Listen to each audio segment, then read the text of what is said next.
Welcome to the Behavioral Observations Podcast, stimulating talk for today's behavior analysts. Now, here's your host, Matt Sikoria. Kristen Vaughn, thanks for joining me on what is now the 8th installment of the Apollo Case Study Series. How are you today? I'm doing great, Matt. How are you? Happy to be here. I've been looking forward to this conversation.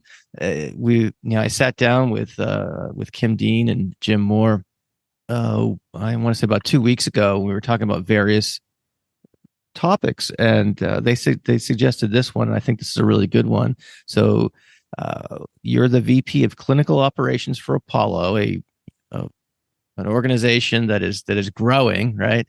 Yes. And you've transitioned from providing direct clinical services as a behavior analyst, and now you have an administrative role, a leadership role. And I think a lot of behavior analysts are finding themselves in that position, maybe not to the extent of kind of executive leadership where you are, perhaps, but most behavior analysts at some level or another in the process are involved in the process of supervising or directing the behavior of others. And those are areas in which we don't get tons of training in, or not as much, perhaps one might argue. So I thought this would be a fun topic to talk about. And so here we are. So I've got a bunch of questions in that realm, but I'd like to start like we always do on the show. I'd like you to give the audience a little bit of background about yourself.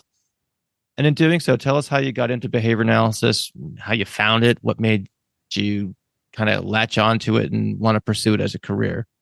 Yeah, I am originally from Birmingham, Alabama, and grew up a little north of Birmingham. And really where my start to behavior analysis came was I went to Auburn for my undergrad, and War Eagle. I didn't know. Did I get the obligatory War Eagle in? That's right. Hey, fellow Auburn alums, we have to.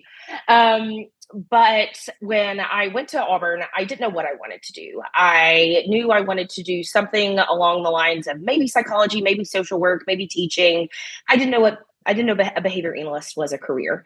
I had never heard of it before. And I just decided to go in with a general psychology degree. Let's start there. Let's get your classes in, figure it out. And my second semester, my sophomore year at Auburn, I was looking through what I needed, and I needed to take a 4,000 level psych class, and Introduction to Behavior Modification was one of those classes at 11 o'clock on Tuesday and Thursday, and it had a lab on Wednesday afternoon. And I said, I'll do that. That is easy enough. It's a good hour. I don't have to get up at 8 a.m. Let me take this class. And I started taking the class, and it just clicked. I've been a lifelong learner. I'm a good student. I enjoy going to class. I was never one of those that just skipped class a lot. I loved that class. It was just one of those things that clicked for me. I got it. I understood it. I wanted more of it. And so I went to the professor at the time. It was Dr. Jennifer Gillis, and said, I want to be a part of this. Is this something I could do for a job? You take classes, and sometimes the class is just a class, and there's not really a job that is necessarily aligned with that class. And she said, yeah, I'm a behavior analyst. This is the science we use. And so I volunteered at the developmental disabilities clinic that was on the Auburn campus for a little bit, worked with clients, mostly on social skills, mostly on different things. My first client was not one of the clients that was able to participate in the on-campus center due to the fact of some behavior challenges and things. So I had to go into the home and work there. And the behavior that we were focusing on was fecal smearing. And that was my first introduction into actually I'm still here working with kids with autism and using behavior analysis principles. And I fell in love with it, not only because we were able to help this child and we were able to get the child into the center for social skills and other things. But what I really loved about it was the fact that we gave this mom sort of a little bit of a break. And by allowing getting the kid to get to be where they could be in the center, it gave her a couple of hours every single day to have time for herself. And that is where I fell in love with it. I said, oh, I can do this. And I can not only help one person, I can help the entire family unit. And I stayed with it. I stayed at the center, and I went to my advisor at Auburn and said, this is what I want to do. Help me figure out my classes. And the rest of my time at Auburn, worked there. I was fortunate enough, you're going to hear me a lot throughout this conversation, Matt, talk about how lucky I've been. And I am very lucky, but I also think luck comes with some skill and some research. And I was able to work with Dr. Jim Carr, who came to Auburn when I was there. And I worked in his research lab. I worked with some of his graduate students doing research and working at the Little Tree Learning Center that was, around the Auburn campus and different things like that. So in my undergrad, I went all in. I said, this is what I'm doing. This is how I'm going to do it. This is how I'm going to get more experience. And when I was there, Kaneen was the grad student that I worked with. She said, you should go to grad school. You should do this. It's going to be hard for you to do this without getting a master's degree and without becoming a behavior analyst. And we know that with a psychology degree, sometimes it's difficult to have more advanced opportunities. Oh, for sure. And so I decided to go to Houston, the University of Houston, Clear Lake, where, again, very lucky. I was able to work closely with Dr. Lerman. She was the editor for JABA when I was there, which was a really cool experience. And throughout my time in behavior analysis, I just kept finding other opportunities. And that is really how I fell in love with it. And when I was at graduate school, I can remember when I shifted my thought process, where I stopped being a person who was working towards behavior analysis and started thinking like a behavior analyst. My entire thought process shifted. And my experiences do have a lot of experience with people with autism in the autism space. But I fell in love with the science of behavior analysis and then chose to work with people with autism. And I think that is sort of unique, and where a lot of people fall in love with it by working with people with autism and finding the science afterwards. And I think where my unique experience comes is I fell in love with the science first. I fell in love with the way behavior analysts think and go about the world, and chose to use that science with autism treatment. Got it. It makes me think of a friend of mine from graduate school, obviously an Auburn alum, and he was in a clinical program, and he says, he's fond of saying, I'm a scientist first, a psychologist second, and a behavior analyst third. And we used to quibble over, the order of relevance of number 2 and number 3, but I was like that framing of how he kind of sees the world. And it sounds like you picked up the same thing, which is refreshing, yes. Especially how, autism centric our field has become for, various historical reasons and whatnot. So that's really neat. Yeah. And I know I'm sorry, Matt. It's okay. I just gotta, I have so many questions here, but not to put you on the spot, but was there any critical moment in which you made that shift between looking at this as kind of an interventionist versus, a science-based practitioner? Was there a course or even a lab experience or a personal experience or conversation with some of the awesome faculty there at Clear Lake? Yeah. I don't know. I'm just curious if there was any moment in time where you're like, okay, I get it now. And if so, could you localize that? Yeah, I think so. The UHCL program was a 3-year program, which was a hard sell at first. But it was a 3-year program, and I'm so glad I did it. I never felt rushed through it. I felt very confident when I got through the program. But it was when I was shifting. So the great thing about Dr. Lerman and the program that she runs is she will not bring you on if she doesn't have a graduate assistantship for you. So she helps you find those positions. And I really appreciated that because there was so many different opportunities that I could work. I didn't have to only work in a center. I didn't have to only work in a school. I was able to work through different types of experiences while I was still in graduate school, while I still had that safety net. And what really got to me was when I was shifting, I first started at UHCL working as an implementer. I was working as what we would consider now an RBT, but I was writing my own programming under the supervision of a behavior analyst that was overseeing the center. And I shifted into the school district where I was then working mostly with challenging behavior in the school district. So when I was in the center, I was doing mostly skill acquisition, some behavior problems. But then when I moved to the school, it was mostly behavior, and it was mostly working with special ed teachers and different things like that. And it was during my time where I was shifting out of that where I said, whoa, I don't have any supervisory experience.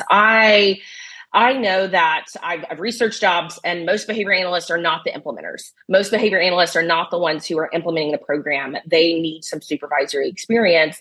And I was talking with Dr. Lerman, and we decided, she got more grants. She's a great grant writer, got more money to have graduate students oversee other graduate students. So have third-year students oversee first-year students at the on-campus center. And I struggled with that. I struggled with that a whole lot because I kept going, no, I'm supposed to treat autism. I'm working here to help kids with autism. And what Dorothy really helped me learn was, well, use behavior analysis with your team. Use behavior analysis with your peers. It's not an autism treatment; it's a science, and you can use that in everything. Behavior is everywhere. We know that, and it was that shift where I was going, it was just kind of a conversation that I said, oh yeah, I can do this. I can use this at the grocery store. I can use this at the airport. I can use behavior analysis really anywhere, and that is where my shift happened. Where this isn't autism treatment, it's a science of behavior that we use to treat the symptoms of autism. And that was really where it shifted, was having that experience really outside of autism, where I said, I'm still a behavior analyst. I'm still able to use this skill set, but just with different people. I see. And so can you talk about maybe some of your first work experiences before, post your grad school? Like, I'm curious to hear about how you might have implemented some of these things. And certainly I want to hear about how you also got connected with Kim Dean and the rest of the folks at Apollo and got on board there. Of course. So when I stayed in Houston, when I graduated, I stayed in Houston and I worked at this phenomenal nonprofit called Including Kids. And I started as a case supervising BCBA, what most behavior analysts are today, overseeing cases, overseeing autism, people with autism. And I loved it. I enjoyed it. And the reason I chose that place was because Jennifer Dantzler, she was the executive director. I could tell from my immediate interview that she wanted to build leaders. She wasn't looking for somebody to be a billing machine. She wasn't looking for someone to just treat. She was looking for people to help lead her organization.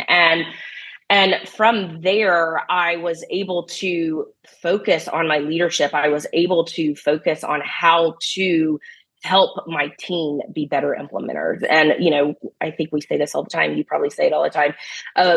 A plan is only as good as the person who's implementing the plan. And as I was working through that, that's where I noticed I needed to spend a lot of time. I needed to spend more time on my staff. I needed to spend more time on the people who had chosen to work with me versus spending time really always analyzing the kid. I'd gotten that down. I knew the functions of the behavior. I knew the plan that they needed to work on, but I needed to spend more time with my team. And because I had such great experience before, I was able to focus on that while still being the person who was writing the treatment plan, the person who was writing the BIP. But as I was shifting, what I noticed, I sort of noticed at this place that I was working, they needed a little more push. And I consider myself a natural activator. I am a self-starter. I can be overly pushy sometimes. I'm currently working with a leadership coach, and something that he told me, he said, you're going to muscle your way through no matter what. And I think that is a really good skill set to have if you're looking to move forward, if you're looking to help be an innovator and help change the way things are going. You have to be a pusher. You have to be an activator. And at Including Kids, where I found sort of this breakdown where the buck kind of stopped at the BCBA level. So you had case managing BCBAs. And what I realized is I was the first BCBA had hired from outside. They had grown all their BCBAs from within. They were 10 years in, and I was the first one they had hired. So I sort of came in initially as a bull in a china shop. And I very quickly learned, my boss told me I was being abrasive, I was being aggressive. And it was, those are types of words that's not how you want to be described when you're moving into a new position. And I really sat down and said, I need to focus on myself also. Like I'm not coming in here and changing things. I'm coming here and trying to be a part of something. And I can't come in and be that person, like the bull in a china shop. So I have a couple of questions relative to that. One is, I have to assume that was difficult feedback to get. It was. What was it like hearing that? And I also have to imagine that, I don't know how to phrase this correctly, but that it's not only something that I would imagine is difficult to say, to hear, but it's probably difficult to tell someone that, to say you're being abrasive. I mean, that's, if it's accurate, yeah, but there, is there, how, I'm curious how one might communicate that, while at the same time not, kind of crushing the person you're trying to communicate with in the process.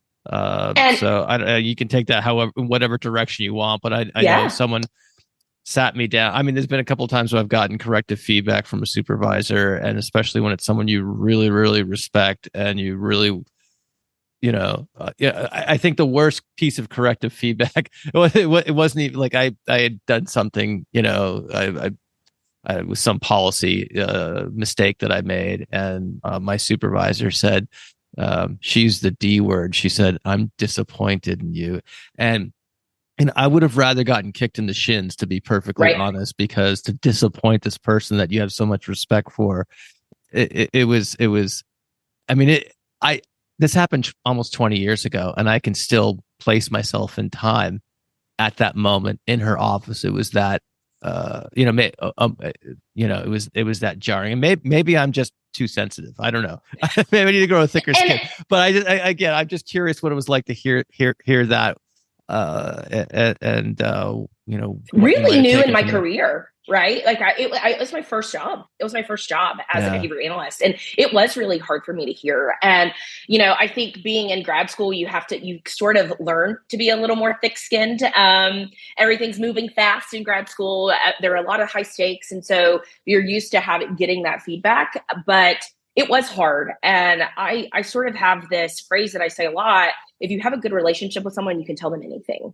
And I had worked really hard to build my relationship with Jen. And she, I think, I don't know if you've read the book Radical Candor, but sometimes you do have to be pretty candid with people for them to understand it. And I think a lot of times coming out of grad school, you think you know everything. You're like, I got it. I'm a behavior analyst. I can do this. And what Jen really showed me is that is a piece of feedback that I hold on to, but to really think back, she'd probably given me softer feedback earlier, and I just was not changing my behavior. And she probably said, "Hey, this is it. Like, you need to hear this, and you need to hear. I need to be pretty candid with you and tell you those things." And the fact that it's 12 years later, and I can still think back to that as a way that having that conversation kept me from not quitting, and some people would say that conversation may have made them want to quit, but that conversation kept me from not quitting because I was struggling so much initially in the job because I was like, these people just don't care. And that is so untrue. And that is, people don't want to do a bad job. People are not in this space because they don't care. And I was making these hyperbolic statements, and she just said, "Hey, this isn't working. You have to get it together, and you have to be softer, and you have to be more empathetic. You have to be more understanding. And sure, you have great ideas, but you can't come in and change everything all at once. People are not going to follow you. And to be a good leader, you can't be a good leader if you don't have followers. You're just a crazy person standing by yourself." And so it was right. So it's one of those things where she said, you can have the best ideas. You're just not going to have anyone that's going to want to implement those ideas. You're not going to have anyone. And it was a conversation that I do still hold on to. And it really did change the way I go about how I supervise, how I lead. And, there are some times where you have to lead with an iron fist, and, those times are fewer and far between than they were earlier in my career. And I really appreciate that, because if I wouldn't have had that conversation, I probably still would be the aggressive, abrasive person if nobody would have taken the time to pour into me and develop into me. And that's why, I've said it before, that's why I feel so lucky, is because I've had supervisors and mentors who are willing to have those candid conversations with me and who weren't afraid of hurting my feelings, or they knew that if they did, they would be there to help pick up those pieces if it made me crumble. And I felt like in that relationship that I have with Jen, I just saw Jen a couple of weeks ago at CASP, and still a great conversation. Still, I consider her one of my true mentors that helped me be where I am today. And that conversation was one of the first conversations that really opened that door for that candid feedback. And then with Jen, what she did is she helped lead me to a job coach and a leadership coach. And I think in the area that I was, that really helped me continue pursuing more administrative roles, supervising more people, helping supervise supervisors is what I feel like I am good at. If I can say that without sounding too much of a pat on my back, but something I'm good at is helping people lead other people. And I got that through my early parts of my career. I see. So let's maybe get closer to the present tense then. So how did you end up at Apollo? And you've got the title again of a VP of Clinical Operations. Curious to know what goes on with a VP of Clinical Operations. What does your day-to-day look like and things like that? So let's talk about that for a little bit. Of course. So Kim and I met due to, he had reached out to Dr. Lerman, and he said, just sent a job posting. Hey, I'm looking for someone. Will you send this out to people you think are qualified? And Dr. Lerman's really great at sending out. She kind of has every cohort in, I guess, their own little email chain, and sends it out to the cohorts that meet the requirements that are being asked in the job. And I just saw it, and I loved my job at Including Kids. I wasn't seeking another position, but I knew that I wanted to do more than what I was doing at Including Kids. And this seemed like an opportunity for me. And it seemed like an opportunity that could potentially get me closer to home, which was great too. My parents are older, and I wanted to be a little closer to home. And Atlanta to Birmingham is a lot closer than Houston to Birmingham. And so Kim was in Austin, I was in Houston. And the first conversation we had, I submitted my resume to him. And the first conversation I had with him was 3 hours. It was a 3-hour phone interview. Wow. And I know, Matt, I know that you've spoken to Kim too. Kim is a word that I like to use to describe Kim Dean as thorough. And I appreciate that, because I'm not as thorough. And that means that he's a great counterpart to me.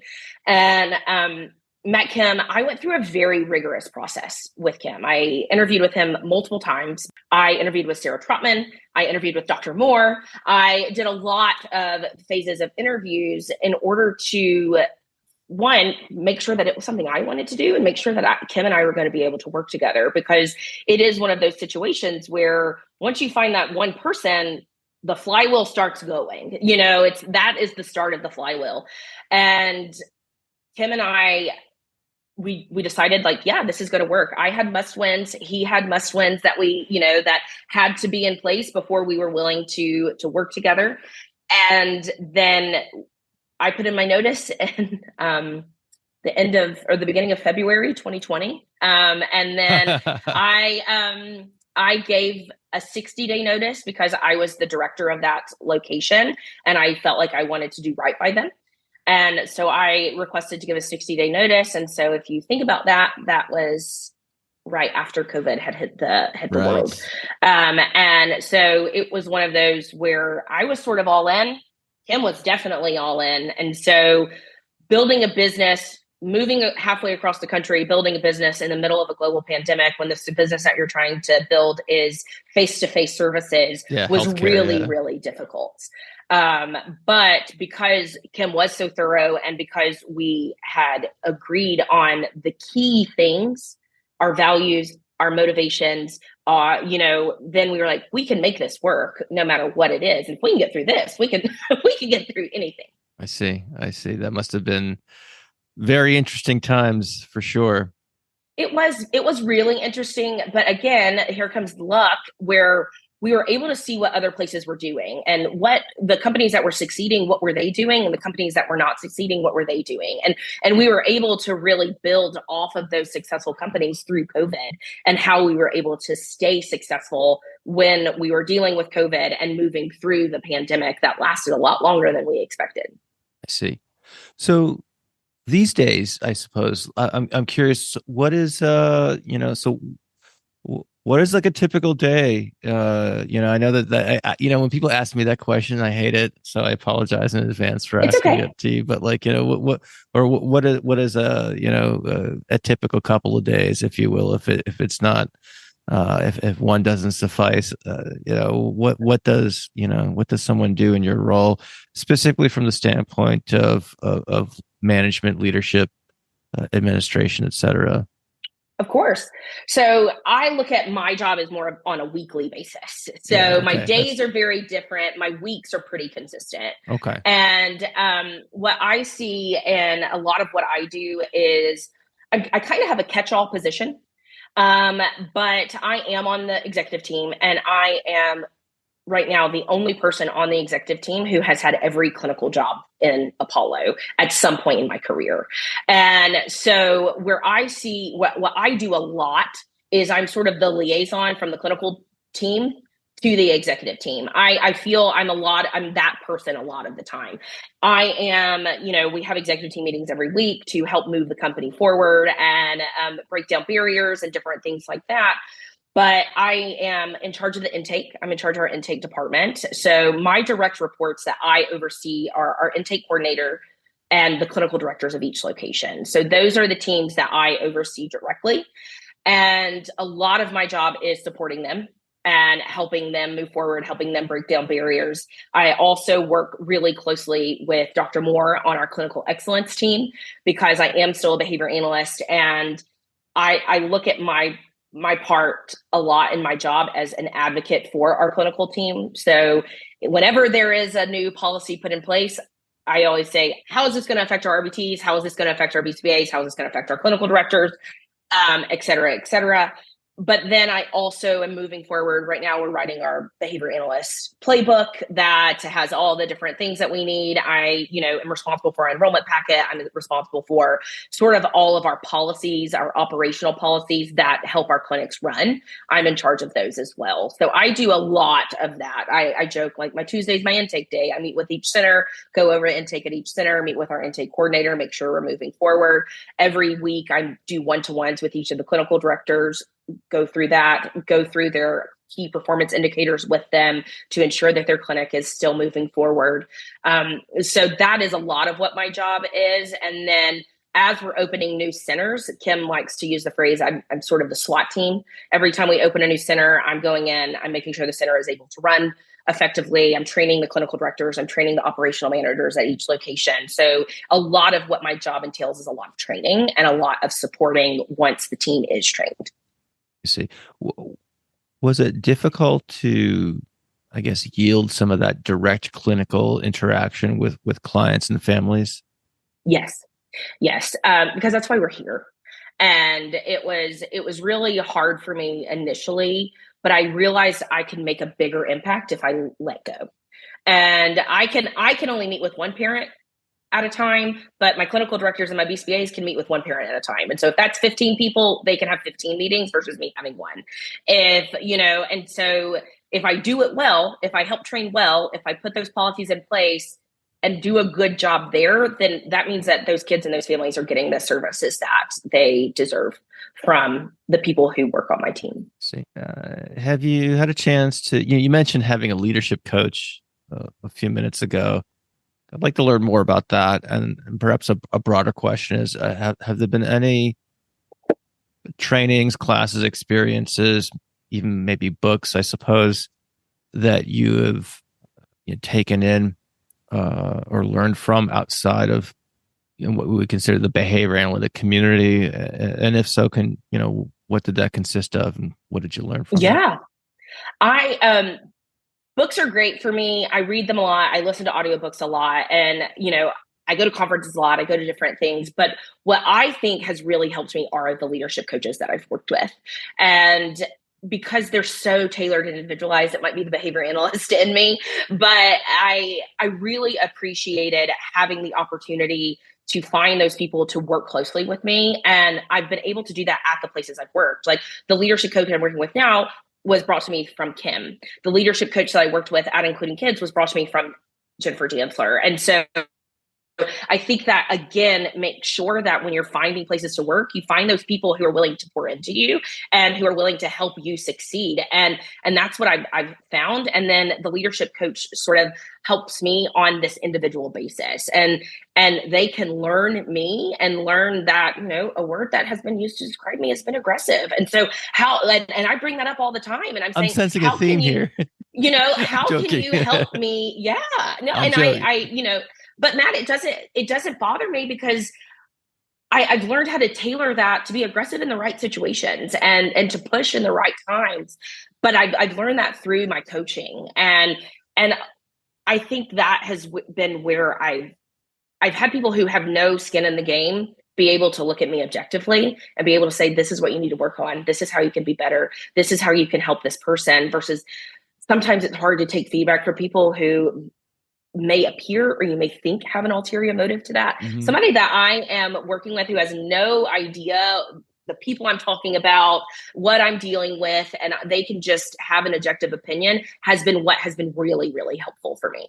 And it's costly, it's time consuming, but it is something that is really important, I believe, in continuing to grow and develop. I'm interviewing someone in a couple of weeks, and they are a business owner. They're actually not in the ABA space, but and he's gone out of the way to hire a business coach, and he's done a number of other things in the what you might consider the broader realm of personal development, spending thousands and thousands of dollars to do it, and has really benefited from it. So it's an interesting thing. I don't know if it'd be appropriate to share or not, but I'm just curious, what does that work look like working with a leadership coach? It sounds almost like seeing a therapist, but I might be painting an incorrect picture. So I think it probably is a good parallel, and probably a pretty good analogy. So it's one-to-one. Before COVID, it was how's your weekend? Yeah, before COVID, it was face-to-face. Now it's most of it's via Zoom or other things, but it is a lot like that. It is a lot like, let me bring you a problem. Let me bring something to you. I want you to help talk through it with me. You're going to give me homework every single time, and I'm going to go through it. I'm going to utilize these skills and these tasks. And a lot of times they're task analyzed for me. Hey, do this. If not, do that. If not, move on to this. Try this thing. And it speaks the same language that I understand as a behavior analyst. I need tasks. I need things to push me forward. And I need that accountability. And I think with that leadership coach, that is a huge piece that has helped me, is that accountability is, hey, this isn't just something that you're writing off. It's not something that you're just doing for 1 hour a week. It's something that you're really spending time doing and you're really learning, because it's going to help people want to work with you. And I feel such a huge responsibility to not only provide great treatment for the kids who come to Apollo, but also provide a really great work experience for the staff who choose to work here.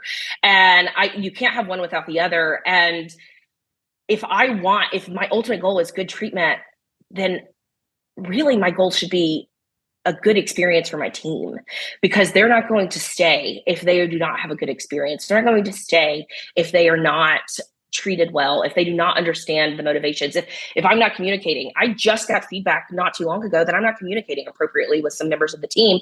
And I worked on that. And that's what I'm currently working on now, is finding better ways to communicate with my team. And even if right now it's a Band-Aid until I can figure out a better way, I'm doing that. And I think as a leader and as someone in this space, you have to be willing to adapt constantly. And 10 years ago, that was really difficult for me. Now I can adapt every day and do something different all the time. And I think that is required of me in my position. I see. And how frequently do you meet with the leadership coach? It really does depend. Previously, I was meeting with them, maybe twice a quarter. Right now, we're going through leadership training with our entire leadership team. So our entire senior team, all of our behavior analysts, all of our clinical directors are working with this leadership coach. So I'm meeting with him pretty regularly to also update what's going on with the team, how the team's utilizing everything, and all of that. So it really does depend. And I guess it depends on how much money you're able to spend, and then also how what you're dealing with at the time. I see. Okay. You mentioned something that I've been thinking about a lot lately, and I don't own I don't have employees. I don't have a staff and whatnot, but I think about it anyway because I have lots of colleagues and friends who are always looking for staff. I know staffing is critical for appropriate and effective treatment for our clients, which is something everyone's concerned with, of course. So you mentioned having a workforce that is, for lack of a better word, happy, I suppose. I don't put words in your mouth, but you want you want a good working environment for your staff members. What have you found that works well as it relates to creating a positive culture, a sense of employee well-being and things like that? I do see a lot of situations where agencies and in particular schools and also really struggle with that. And obviously we're in this. I don't know what it's like in Atlanta, but if it's anything like the way things are here in the Northeast, there's this kind of employment crisis where you can't it's very, very difficult to find and retain quality staff. So I'm sure there's a lot of people listening right now who are probably be interested to know what you've seen to be successful in terms of keeping a morale high, keeping people happy and doing good work and kind of feeling a part of the mission and things like that. Yeah. And one thing that I'm going to steal one of Kim's phrases is the only thing we can guarantee is it's not going to be perfect. And I think that is really important to understand. But, some of those things before I even agreed to come on to Apollo, there were some things that, I mentioned before that were musts for me. And one of them was guaranteed hours for RVTs, because you have to, when you're advertising for BCBAs, when you're looking for BCBAs, you're really only competing against other ABA agencies or schools or other things. But when you are hiring for RVTs, you're competing with a huge workforce. It is more of an entry-level position. It does only require a high school education. And so the workforce is just exponential. And the potential people you can bring on is really high. So not only are you competing against other ABA agencies, you're competing against other potential jobs for these staff. And so you have to be willing to do what other companies are doing. That's not just ABA companies. You have to be willing to give staff PTO. You have to be willing to give them guaranteed hours. You have to be willing to, be transparent, open, and honest, give them a consistent schedule. And I think all of those things really matter. And I think what I'm hearing a lot is the bar in a lot of in ABA, you can't just meet the standards. You need to always be exceeding the standard. You always be pushing against the standard. And I think, at Apollo, I say this all the time, RBTs are the most important people that work for us. And BCBAs love that. They want RBTs to be treated as the most important people in the company because because BCBAs care about the service and they care about what they're writing.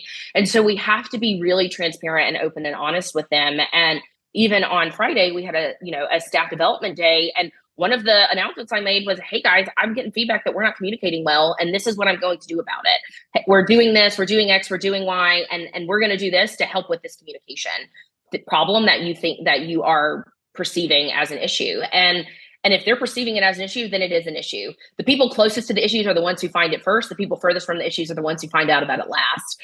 And so what I was sitting there going is, oh my gosh, they felt like this communication issue was going on for a really long time if I'm just now hearing about it.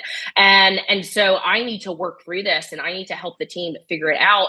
And I think part of having a good working relationship with everyone you work with is listening to them. And that was initially a really hard thing for me because, like I said, the moment you graduate college, you think that you know everything and listening is really difficult. But I think the longer I'm in my career, the more I shut up and the more I sit back and I listen and really try to figure out where the issues are. That is what I love about my position is I get to seek out problems. I'm not just putting out fires. I'm able to go and seek out those problems before they become these massive fires. And I think if your team sees that and they see you working through that, that helps with that environment. They're like, hey, she's in the trenches with us. She knows this is an issue. She's willing to work with us here. And creating that path for everyone in your organization, I think is really important. I see. So there's a couple of things relative to that. Going backwards, going back a few minutes, you mentioned the struggles of finding RBTs and that you're competing not just with other ABA agencies, but other, kind of entry level job providers out there in the, not just in the helping fields, but others as well. There's, I don't know if you've ever seen the book Motivating Human Services Staff by Reid and Parsons. No. Yeah, it's got to be 20 years old, maybe more.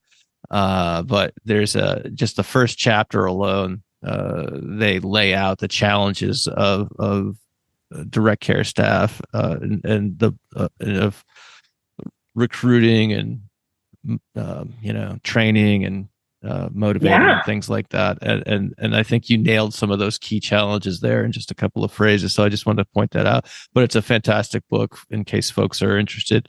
I highly, highly recommend. I'll put a link to it in the show notes.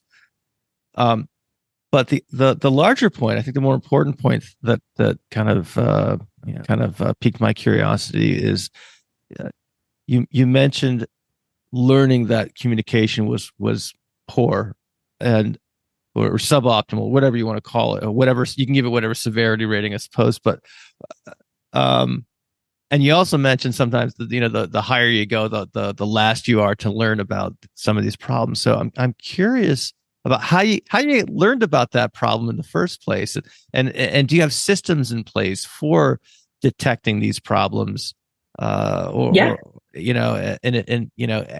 levels of severity such that they're manageable, I suppose, because I can imagine it's one thing to provide feedback, in one direction, but to get the feedback going up the chain, there's so many power differentials and things like that probably make that the response effort much, much higher. So can you talk about how you learn about these things before they become disasters, I guess, more of course stated?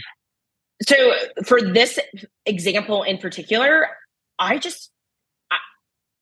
make a lot of, to be a behavior analyst, I'm going to tell you something that probably is a little different. A lot of my decision making is subjective. I don't make a lot of my decisions are by my gut. I feel it out and I make the move. And I was just feeling like something was a little off. And I go to all of our centers on a weekly basis. I walk around, I do, kind of my rounds a little bit. And I was just like, something feels off. So I took one of the BCBAs to lunch. Kim and I said, hey, let's take so-and-so to lunch and just have a conversation. And I think by setting it up, being off site where nobody could overhear us, nobody could do, make an assumption of what we were talking about or anything like that, and just saying, hey, how's it going? You know, you're going to know more about the RBT experience than I am. I don't directly oversee RBTs. And she sat down and she was very candid with us and said, hey, when we did this, it wasn't the most optimal way to do it. They didn't appreciate it. The RBTs told me they didn't appreciate it. And so that's why we changed. And there was something, you know, Matt, something as simple as when we were doing an all staff, the projector we had wasn't good enough and they couldn't see the writing on the slides. And they said, it felt like you didn't care that we couldn't see that. And that wasn't the case at all. And once we did it, we just bought a bunch of new projectors at each location and put those in. And it was something so simple and so easy that we were able to do, but it took us just listening and asking the question and being vulnerable and being willing to, saying, hey, how's it going? Are there any issues that have arisen that you want to talk to us about? That's an open-ended question, and we have to be ready for whatever answer comes out of that. But I think being willing to put yourself out there, and Kim is one of the best bosses I've ever worked with. I haven't worked with a lot of them, but he is one of the best bosses I've worked with because he's willing to listen and he's willing to say, how can we make this better? Because us just using the term I used before, muscling through it isn't going to continue growing, isn't going to continue ensuring that we are making really great strides with our clients. And sitting this person down and saying, hey, give me some feedback, tell me what you need. And because of that, and something that she said too was sometimes the RBTs don't feel like they can get their needs met as easily or as quickly as they would like. And so something that I'm doing is I'm doing office hours on a monthly basis at each location and giving anyone the opportunity to meet with me. And, kind of, if they want to talk to me about graduate programs, if they want to talk to me about a new initiative that they would like to see or anything like that, or share a grievance, they're able to do that. And, I'm hoping that during that time that they feel like what they bring to me, I do take seriously, and I do want their experience to be better. I don't want anyone to work with me and not enjoy their job. I love going to work every day. I love what I do. And I want everyone I work with to do that too, to feel that way. Sure, we can have a bad day, but if your bad days start outweighing your good days, then we need to fix something and we need to change something. And if I can help that, then that's what I'm going to try to do. Are there other tools or practices, systems, etc., that either you or your other colleagues on the management or executive team use to kind of surveil the morale or well-being of the staff? We do try to manage morale at the local level, at each location. So we have leadership teams at each location to help manage morale, to help, do the fun things like your different spirit days. At Apollo, we do monthly lunches, appreciation lunches for our team to, just show a little bit of appreciation to them and sort of manage all of those things. And, we do our regular NPS scores and surveys, but I do think that you used an acronym there I'm not familiar with. NPS, Net Promoter Scores. So it's just a score 1 through 10 of would you recommend Apollo to a colleague? And they use this across all fields, and it's not just a behavior analytic tool. It's everywhere. And you get a score, and whatever the score is sort of lets you know how you're doing. It's just a good temperature check, basically. Okay, cool. And wanting to do a little bit of that, we can get better. We use Slack as a way to continue communication. All of our staff get Apollo email addresses, and we're trying to do more. Always trying to assess and making sure that we're also not making empty promises, and we're not doing too many initiatives all at once either, because then people get initiative fatigue and they'll think, oh, I'm not going to pay attention to this one. There's a new one that's going to come out in 2 weeks or a month. And so really trying to make give that balance to our team to help them know who to communicate with. So I'm excited. I'm just starting these office hours. I'm really excited to see if I am getting true information and if people really do value them and how I can use them to help continue making their experience a little better. Oh, that sounds really neat. So I appreciate you elaborating on that. And it sounds like, and I was going to ask this as a question, but it's more of a comment now, because it seems like you're I was going to ask about, what of your clinical skills, how have they translated to your current role? But it seems like you just provided a number of examples of doing just that in terms of, trying to assess what's going on, trying to create interventions around it and things along those lines. I would also suggest for the listener who wants to learn more about this is that you guys do a good job of, celebrating or at least sharing the celebrations of the fun activities you do on your Instagram channel. So there's always, seems like every time I see a post from Apollo, there's some sort of party going on, or something along those lines. And I know we love to celebrate our wins. Yeah, I know social media is like the highlight reel, of course, but I think it's telling nonetheless.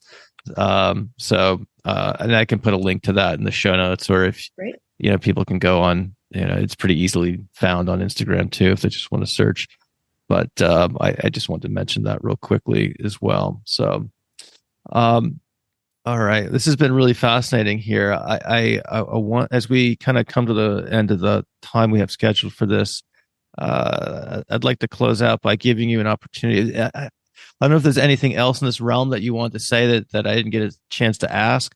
And if not, I'd like to close with asking for advice for the newly minted BCBA. You probably have some a good point of view on this, obviously, given your role, and certainly given the the expansion of the company over time. There's probably lots of newly minted BCBAs that you've had to bring on board and mentor and things like that. So I'll let you take us out. So I appreciate all the great information you've provided thus far.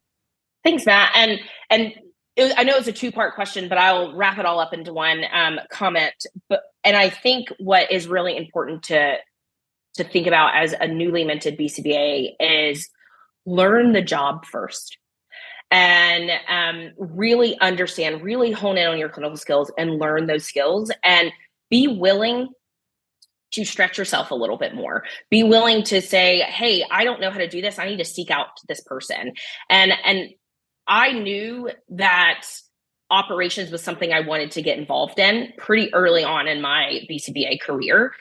And what I did is I went to my director of operations and I met with her regularly. I asked for mentorship and meetings. I went to my insurance director and said, I want to be on every single call that you do. I want to learn this aspect of the job. I want to be on any peer review that I can be invited to. I want to be in. I want to really learn this job. And I think it's important to note, I didn't move into this job till almost 8 years into my career. And I stayed in one place. I stayed in one position for a really long time, learning that, mastering that. And it's the same that we do with a lot of our kids. We're not just jumping across different skills all the time before we're mastering the first skill, before we're mastering those foundational skills. And I think it's important too in your career.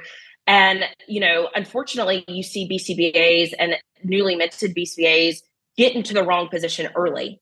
And then it's a lot of uphill climbing at that point. And don't set yourself up for failure. Set yourself up for success. Exactly what we would do with our kids, exactly what we would do with our clients, anyone that we're working with, our RBTs, any of that. And continue building your skill set in these incremental levels. Because what I see a lot of the time is, I'm not very good at this, so let me try this. And then we're growing into our field too quickly. And when we set ourselves up for failure because we've kind of gotten the battlefield promotion, we're not quite ready for it. The position's open. I can move into it and I'll learn it. But then we see those people leaving those positions in 1.5 to 2 years. And I think it's because you can only be an imposter for so long. And it becomes really difficult to learn the job. We say at Apollo, we're flying, we're building the plane as we're taking off. And that's okay if you're eventually going to get the plane built. But if you're always feeling like you're building the airplane as you're flying it, then you're just digging yourself in a hole that's really hard to get out of. And so look for those companies that are willing to invest in you. Look for those companies that are willing to give you those incremental promotions and that incremental leadership and those incremental responsibilities that you can learn as you're growing, and versus giving you this huge task that they want you to tackle and you're not ready for. And being a behavior analyst is, in my opinion, one of the coolest jobs that you can have. You get to work with so many different types of people. You get to help people learn something that other people had sort of written them off for. And that is so just in itself rewarding. So enjoy that part of the job as long as you can, and continue building your skill set, continue finding your reinforcement in every part of the job that you have. I know you mentioned before, Matt, like, was it hard to give up the kids? Was it hard to give up that face-to-face time with the parents? Yes. And so that is the most reinforcing part of the job for me. So I still get it every day. I still require myself to go see the kids every day. I require myself to be at drop off and pick up so I can talk to the families, because that's what I find reinforcing. And so don't look at your job as a job. Look at it as something that you've chosen to do. You put a lot of work into this. You've chosen to do this. So enjoy it. Enjoy the job and enjoy it. Find what you enjoy about it and continue doing that no matter how far you get in your career. Whatever you enjoy, continue doing that, and start creating jobs and positions around yourself that really build on the parts of the job that you love doing. And by having the right people in your court is going to help you get there. Wow. All right. I'm super motivated now. I'm pumped. All joking aside, that was great. No, that was really great thought to end with. And awesome. I really appreciate you taking the time to share these great nuggets of information and sharing your experiences more generally. So thanks for joining me today. Thanks, Matt. I really enjoyed it. I really enjoyed a lot of it. So thank you so much. Thank you for listening to the Behavioral Observations Podcast with Matt Sikoria. You can find Matt's notes on this episode at www.behavioralobservations.com. We also invite you to stay connected with us on Facebook at facebook.com/behavioral observations and on Twitter at Behavior Podcast.